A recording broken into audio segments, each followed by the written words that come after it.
So, this young lad with the deadest trim going is me. And growing up, like so many of you as well, I was absolutely football crazy. I mean, just look at those skills, it is mental. But for real, if anyone had told me I'd become a professional footballer at a Premier League club, suffer 2 ACL ligament injuries, it would blow my mind. This is my story.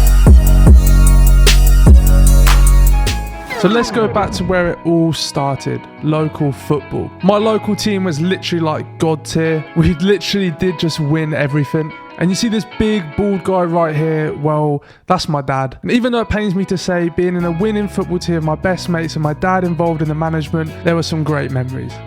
Because I enjoyed local football so much, despite having the opportunity to go to an academy years before, I actually joined my first academy, Norwich City, at under 14s. As soon as I joined Norwich, I absolutely loved it. Everything about it being that step closer to being an actual footballer, it was amazing. Here you can see me casually ripping it up an age group against Arsenal. In both my first under 14s and under 15s year, I won the Players Player Award. I played up an age group permanently and even sometimes up 2 age groups. And I remember even getting some minutes for the under 18 squad at Manchester United's training ground in front of some of their first team, which was just mad. I pretty quickly moved to Norwich to actually be a part of the school's program so I could train every day. And one thing I can always take pride in with my time at Norwich is that I was one of the hardest working people, and I put in countless of extra hours to try and be a better player. So after an amazing couple years, I earned my scholarship very, very early, but soon after I suffered my first major injury. And it didn't really sink in straight away. I was kind of emotionless. Even when my physio told me it would be a rough 9 to 12 months of rehab, it was actually only until I was sat in the changing room on my own when all the other lads had gone home. And this was the time I'd normally go out and do extra training to try and improve myself. And it just hit me that now all those extra hours that I had put in previously were basically going to go to waste, and I remember just bursting into tears. Now, I'm not going to go into too much detail about my rehab, but it was more complicated than first anticipated. Instead of the 9 to 12 months, it actually took well over 16 months until I made my full return. And it was tough, it was intense, there were ups and downs. I ended up having 4 surgeries, and this was probably the first major mental test I'd had as a young footballer. But the most important thing was that we made it through the other side. We returned to playing matches, and I knew I had a lot to catch up on. I wasn't naive, I wasn't stupid. I'd worked so physically hard that my fitness wasn't really an issue, but I just needed game time to rebuild myself as a player after 18 months of that full 90 minutes.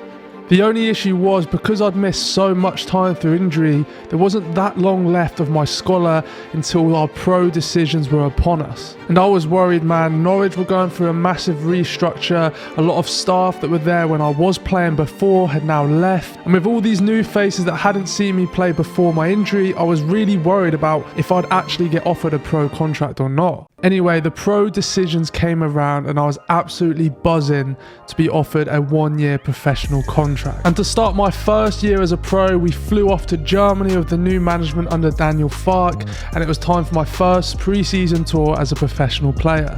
Now, during the off season, I'd worked so hard to come back and return in the best shape possible, knowing I had a lot of work to do to catch up with everyone else and to prove myself as a player again. Throughout my pre-season, I tried my best to impress the coaches, and every day I just applied myself to the best of my ability, and I even got applauded for how hard I was working. However, after starting the first couple of league matches, I found myself on the bench, not getting much game time. I was told by the coaches that there was nothing more I could do and I just needed to continue to work hard, and that's what I did. But after a while of not getting much game time and after missing so much football, I knew that I needed to just play football in order to get back to where I once was. So I took an opportunity to go on loan in the conference to a team called Solihull Moors. At the time, I was a bit gutted that the academy hadn't given me more of an opportunity to play, but I needed to go get minutes, so that's what I went and did. However, only after a couple of weeks of being at the club, the manager actually left, so all of the loans got sent back to their parent clubs.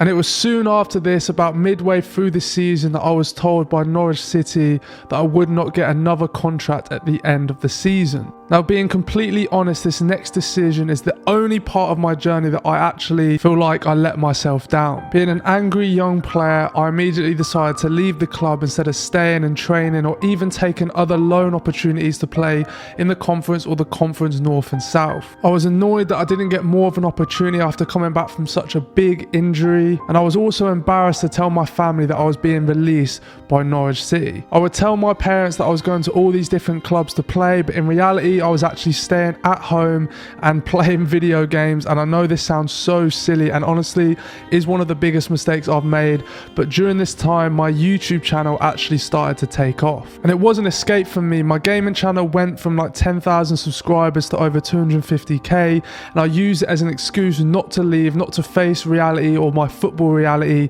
And I generally did stay inside for about 5 to 6 months. I didn't socialize with anyone and I just stayed in my room. After not playing football for a while, I eventually signed for a semi-professional team, Lowestoft Town. And I generally started to enjoy my football again. I felt like I was free with no stress or weight on my shoulders. The stress of being at Norwich after having such a long injury, trying to catch up with new people around the training ground. I remember having so many meetings with psychologists to try and fix my mindset. When you feel like you have no one backing you after such a long injury, it is such a toxic environment, and I felt happy to be away from that.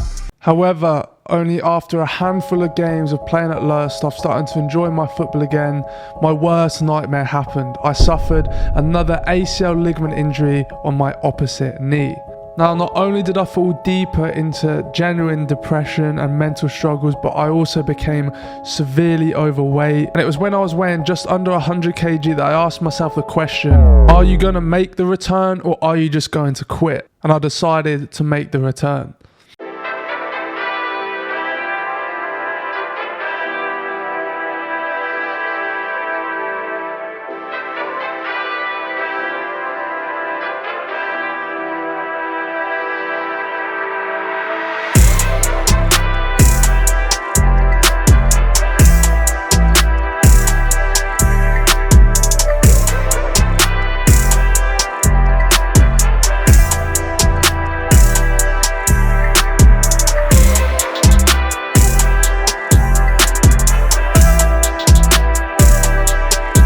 So after weighing the heaviest I'd ever weighed, locking myself in my room once again, and suffering a second ACL ligament injury, 2 more surgeries and another 18 months of rehab, we returned to playing football.